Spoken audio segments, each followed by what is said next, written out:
గౌరవనీయులు party YSR Congress party general secretary, అదే విధంగా రాయలసీమ జోన్ అంతా కూడా ఇన్ఛార్జ్ గా ఉన్నటువంటి శ్రీకాంత్ రెడ్డి గారు ఈరోజు రాయచోట్లో పార్టీ లీడర్లు అదే విధంగా క్యాడర్ అందరితో కూడా కలవడం జరుగుతూ ఉంది.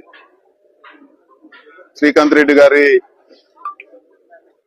ఆదేశాల మేరకు ఇది వరకు రాయచోటి పట్టణానికి నేషనల్ హైవే, అదే విధంగా బైపాస్ అభివృద్ధి పనులు గాని, అదే విధంగా మదనపల్లి కనెక్టివిటీ గాని, అదే విధంగా పీలేరు కనెక్టివిటీ గాని, ఈ రోజు అభివృద్ధి కార్యక్రమాలు, అదే విధంగా మరీ ముఖ్యంగా ఈ పార్లమెంటు సెషన్ లో ఇప్పుడు ఏదైతే జరిగిన పార్లమెంట్ సెషన్ లో శ్రీకాంత్ రెడ్డి గారు లెటరు, అదే విధంగా ఆయన సూచనల మేరకు మంత్రిని కలవడం జరిగింది.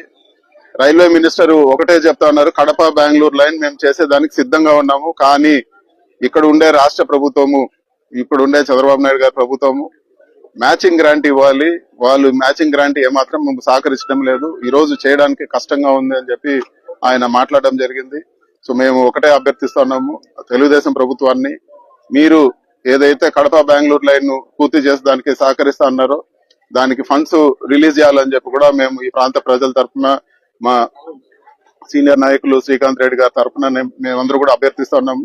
ఖచ్చితంగా మీరు చెప్పిన మాట నిలబెట్టుకోవాలని చెప్పి కూడా మేము కోరుతున్నాం. ఎందుకంటే ఇప్పుడు పెండింగ్ పడిపోతే రాబో రోజుల్లో ఇంకా కూడా వ్యయం పెరిగిపోయి ఇంకా కూడా చేయడానికి కష్టతరం అవుతుందని చెప్పి కూడా మేము తెలియజేస్తాం. Thank you.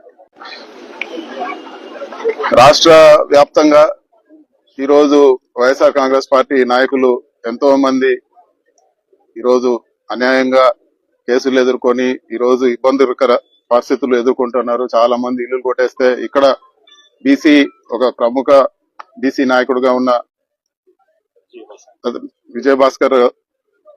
భాస్కర్ అన్న గారిని దారుణంగా ఈరోజు ఆయన పైన అటాక్ చేయడం జరిగింది. దానిపైన పోలీస్ డిపార్ట్మెంట్ సరైన చర్యలు తీసుకోలేదు, తూతు మంత్రంగా ఈరోజు చర్యలు తీసుకునింది. ఖచ్చితంగా సీరియస్ యాక్షన్ తీసుకోవాలని చెప్పి కూడా మేము డిమాండ్ చేస్తున్నాము. ఒకటైతే వాస్తవము, ఈరోజు భాస్కర్ అన్న పైన దాడి గాని, అదే విధంగా జరిగే అరాచకాలు గాని, ఇవన్నిటి కూడా ఒకవేళ ఇప్పుడు న్యాయం జరగకపోతే వచ్చే 2 ఏళ్లలో మా ప్రభుత్వం వస్తుంది, ఖచ్చితంగా న్యాయపరంగా వీళ్ళందరిపైన ఖచ్చితంగా యాక్షన్ తీసుకుంటామని చెప్పి కూడా తెలియజేస్తాను. పీడీ యాక్ట్ పెట్టైనా గానీ, పీడీ యాక్ట్ వర్తిస్తే పీడీ యాక్ట్ పెట్టైనా గానీ వాళ్ళందరిపైన కఠిన చర్యలు తీసుకుంటామని చెప్పి కూడా నేను తెలియజేస్తాను.